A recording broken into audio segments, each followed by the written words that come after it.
This right here, this is the very first zine that I made. Not technically the very first book that I made, but the very first thing that I made that I called a zine. I made books when I was a kid, you know, folding over pieces of paper and stapling construction paper covers on them, but this was the thing that I called a zine. And the funny thing is that it's not actually a book. It is a letter that I wrote to myself as a journal to remember everything from my very first trip as an adult. My first trip on a plane to Los Angeles. I typed it on my typewriter and then I folded it up into this origami envelope.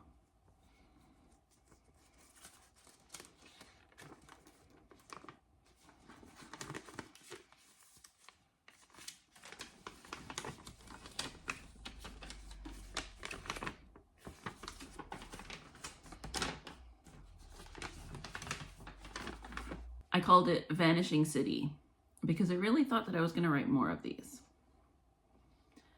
It's from January 2009. I want to remember how my stomach was turning before I boarded an airplane for the first time, but how hungry I was when we landed.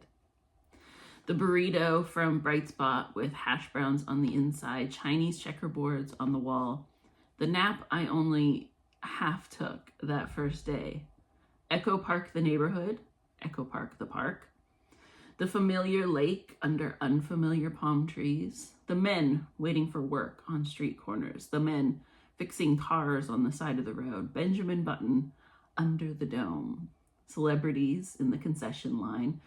Everywhere in LA is a road trip. Solvang, 2 hours north and nothing like California at all, except for the tourists. The Franciscan Mission and the sun bright enough to blind, a damn good pretzel, typical California, found at the end of a foggy pier, New Year's Eve.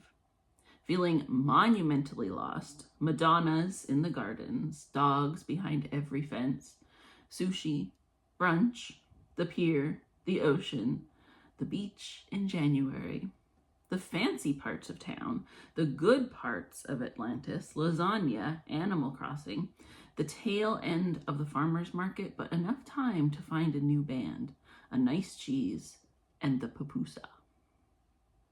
That when you start with good produce, you get a good photograph, the Getty, and only a fraction. How I could have spent the whole day running my hand over the stone, tracing the white curves against the blue sky, watching the sun come down from high above the city. Never stepped inside an exhibit, and it would have been worth the wait. Carlton Watkins' 19th century mammoth photographs, his California split panoramas, and the tools of the gold rush as still life. A Bacchus and Ariadne, so blue, I can't imagine what it costs to paint. A woman in a Yosemite kerchief, photographed in Yosemite Park. How long I stood in front of Lot and his daughters before I saw his wife. Being stuck on a local bus and hitting every light on the way back, the Echo Park Time Travel Mart, and that it isn't a one-note gag. The books are kept with the robot milk, the eggs are under the egg sign, but incubating dinosaurs. The donuts are from 1985. A caveman needs a new roommate. No Morlocks are allowed. Another fictional shopping center, but the signs here say Nike. What a genuine American hamburger tastes like. Finally making it to Hollywood Boulevard to do the tourist thing. Stars and hands and fake Chinese architecture. Fish tacos next to a laundromat. The Grammy Museum. The Pete Seeger banjo, which surrounds hate and forces it to surrender. And a Woody Guthrie guitar, maybe the last one. That real things can survive in this world. The stencils on the sidewalk in Silver Lake. The poetry on the walls for Elliott Smith.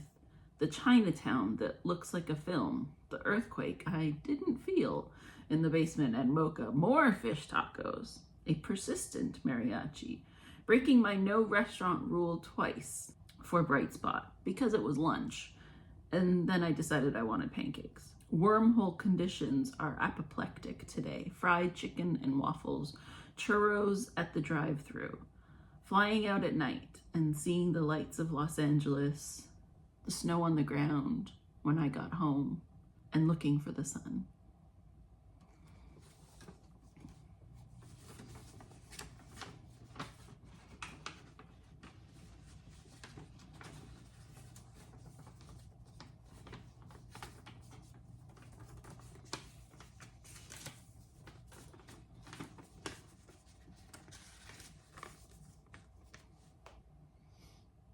A letter for Los Angeles.